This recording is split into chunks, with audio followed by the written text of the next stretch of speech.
honor. I'm just been in the stunt business for a few years. Had the great opportunity to drive the Bumblebee on 2 wheels when it transformed into the new Bumblebee. I work at NASCAR series races, jumping cars, and driving them on 2 wheels. And as Paul said, I've worked on Leverage 3 episodes as an FBI guy that gets killed or something. You know, that's what stunt guys do, is get killed. So anyway, it's just great to be here. I've been friends with Paul for many years, and he invited me out, and it's just an honor to be here with these great, talented people. Yee-haw! James Smith, the Dukes of Hazzard. Many years at the Dukes Fest. That's how I know James, and I know my car producer here, coordinator Jet, and I tell you, just good old boys. They're great people. While we're on the subject, as I was telling you, for people that actually do all those special effects and things like that, we talked in the beginning with Jack about how he would jump the cars, and today he pays for it, as he will tell you.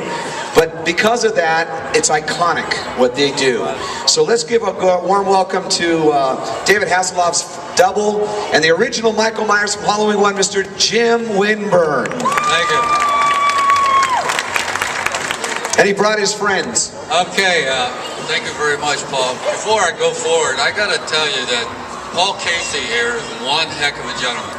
He's been working on this program since the last year of Knight Rider 2 finish. He's been working day and night, pushing this thing to where it was until you gave out a great entertaining show last night. If you were here, I hope. And this man is genuine a great performer.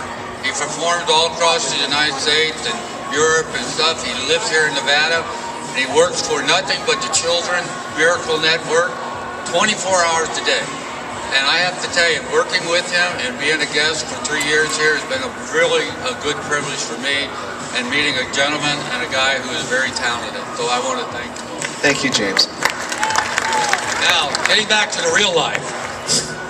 I was very fortunate to meet David on the pilot, and a gentleman named Dave Cass, who's a tremendous second unit director, coordinator, stuntman, stuff, brought me in to see David, because David was planning to go into a series, and they asked me if I would come in and look, and so David could check me out and talk to me. So anyway, I went down to Newhall Raceway, and that's where they were filming that day, and they brought me in, and David said, put the clothes on.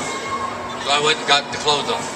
Then we was in this building where the car was at, and then he walked around me, looked me up and down, and he said, you got the same type of tush I got, you got the job. So that's how I got the job. But fortunately, I met some of the greatest guys that I've worked with on my 45, almost 50 years. And working with this gentleman next to me, which is George Wilbur, he gave me my first coordinating job on a show out of Canada. So all these gentlemen are professional stuntmen, and all the people that they brought into the Knight Rider show, all were professional people, and they did under Jack as the coordinator, as the driver, and the stuntman. And later on, second unit director, and the other gentleman who was Bob Robber, who was the coordinator for a while in the first season. And Jack was with him, and then Jack took over the show, basically. But Jack brought in some great stunt guys, and I was very fortunate because they kept bringing me back, and I guess they figured one day that I'll do the stunt right. But anyway, they kept bringing me back to the season, and other than that, I got to work all over the world, and everywhere I went in the world. I worked a year in China under U.S. government film commission grant, working with the Chinese film companies and all over Beijing, from Shanghai for a year.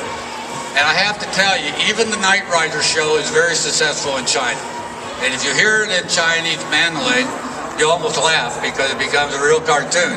But the action and what the show represents to the Chinese and to all the Italians and the Germans and Dutch and all the people across the United States, it brought a tremendous amount of interest, because the car kit was intelligent, bright, and it did everything that everybody wished their car would do, start. So it was really a treat for me to be working with Jack and all the people and all the directors that Jack and ever worked with, and on each of the episodes. With Glenn Larson, the producer and writer, and working with all the other crafts people working behind the set that brought truly the Knight Rider together. And I was very fortunate on that show. Now, on the other hand, when I was unemployed, they hired me for Halloween.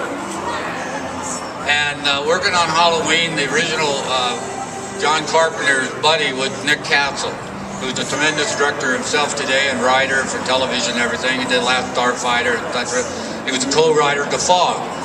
Well, they brought me in to make sure that I trained the kids, and Jamie Lee Curtis going over the rail, and I did the high fall over the balcony, doubling Tony Moran, which Tony Moran is about 4'8", and I'm 6'3". So that shows you how film can distort.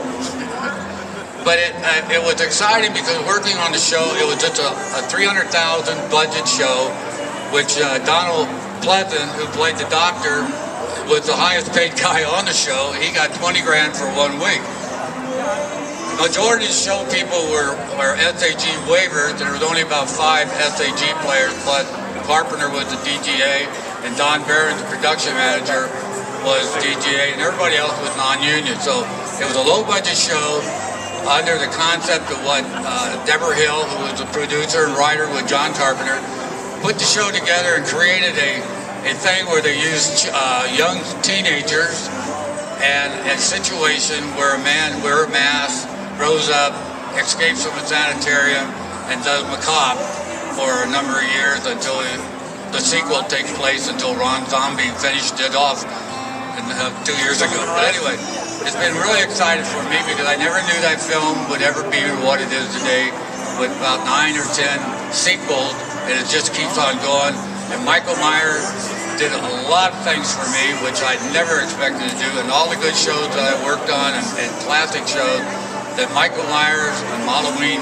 We got any Halloween fans out there anyway? Any Michael Myers? Okay, Jim, pass it over to Michael Myers from 4.